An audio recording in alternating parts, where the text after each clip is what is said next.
अभी तक सोए नहीं आप? अपने पति साहिल को देर रात तक करवटें बदलता देख प्रिया परेशान हो उठी। तुम सो जाओ प्रिया। मैं तो सो जाऊंगी साहिल, लेकिन आप कब तक एहसानों के बोझ तले दबे रहेंगे? फैसला तो आपको लेना ही होगा। मैं मानती हूं बड़े भाई साहब ने बहुत कुछ किया है आपके लिए, लेकिन क्या आप ताउम्र उन एहसानों के बोझ तले दबे रहेंगे? निर्णय लीजिए साहिल, वरना कहीं देर ना हो जाए। मन ही मन अपने पति से नाराज प्रिया ये कह सो गई, लेकिन साहिल, उसकी नींद तो उड़ ही चुकी थी। बेटा, आज से तेरे छोटे भाई की जिम्मेदारी तेरी है, अपनी औलाद समझकर रखना इसे।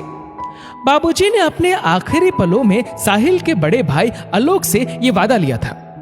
आलोक और साहिल बिन मां की संतान थे। साहिल के जन्म के समय ही उनकी मृत्यु हो गई। माता पिता दोनों की जिम्मेदारी बाबूजी ने संभाली थी।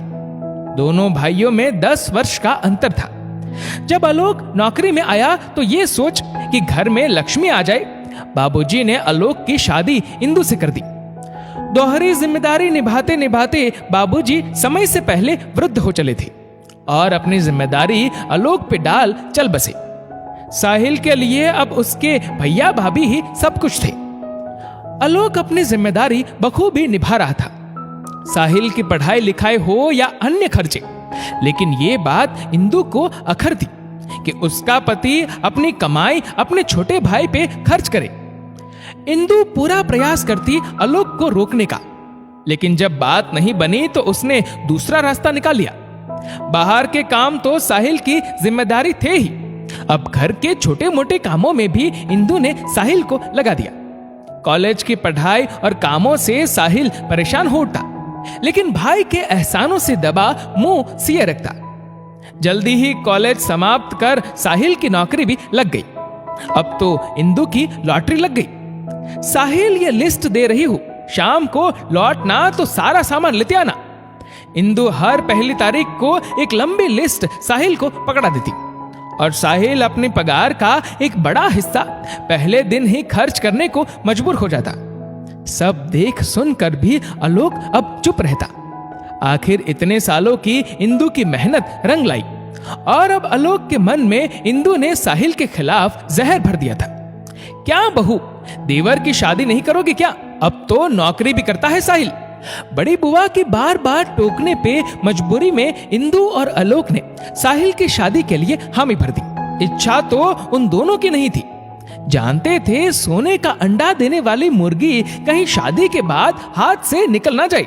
इंदु ने बहुत प्रयास किया अपनी जान पहचान में शादी हो, लेकिन बुआ इंदु के इरादे समझ गई थी और देख परख कर प्रिया का रिश्ता साहिल के साथ तय कर दिया। प्रिया दुल्हन बन आ गई।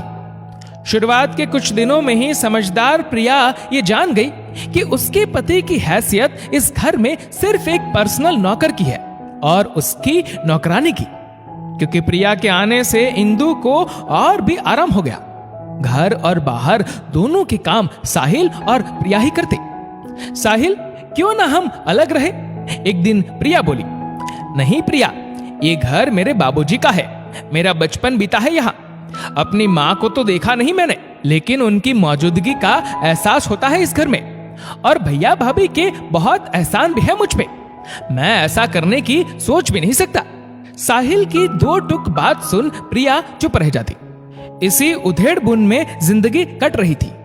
क्या बात है साहिल, किस सोच में डूबा है? ऑफिस में साहिल को खोया देख उसकी दोस्त रजत ने पूछा तो साहिल जैप उठा।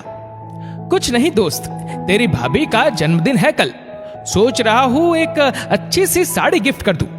तो इसमें सोचना क्या है, चल आज ऑफिस के बाद चलते हैं, एक अच्छी सी साड़ी ले लेते हैं। शाम को साहिल रजत के साथ बाजार जा एक सुंदर सी साड़ी प्रिया के लिए ले आया।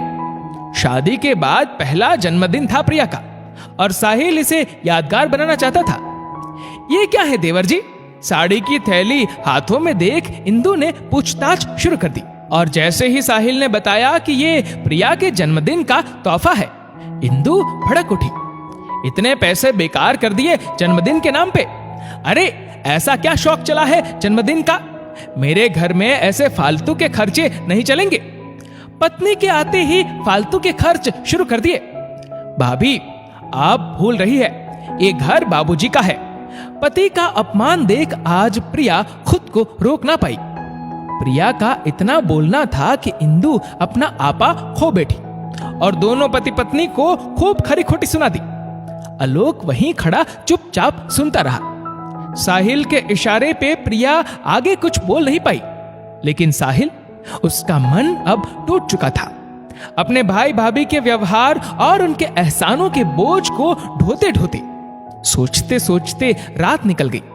नई किरण के साथ साहिल ने एक फैसला भी कर लिया। भैया, बाबूजी के जाने के बाद आपने बहुत कुछ किया मेरे लिए, लेकिन अब आपका भी परिवार है।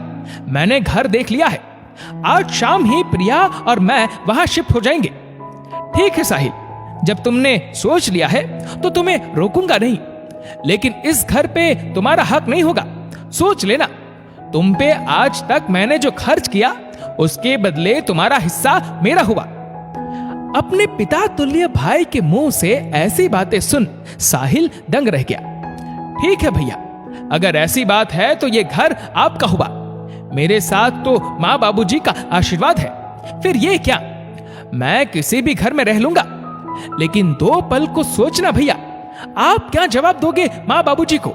एक और बात भैया, आज से मैं मुक्त हुआ आपके एहसानों के कर्ज से।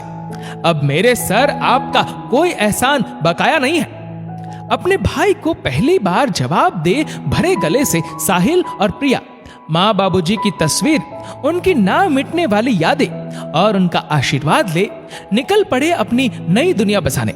और वही इंदु और आलोक ठगे से खड़े देखते रह गए। दोस्तों, इस वीडियो को लेकर आपकी क्या राय है, नीचे कमेंट करके जरूर बताएगा। और अगर आपको वीडियो अच्छा लगा हो तो इस वीडियो को लाइक करेगा, शेयर करेगा ज्यादा से ज्यादा लोगों तक। और ऐसे ही और भी इंस्पिरेशनल वीडियोस के लिए सब्सक्राइब करें हमारे यूट्यूब चैनल को और फेसबुक पर फॉलो करें हमारे पेज को। धन्यवाद।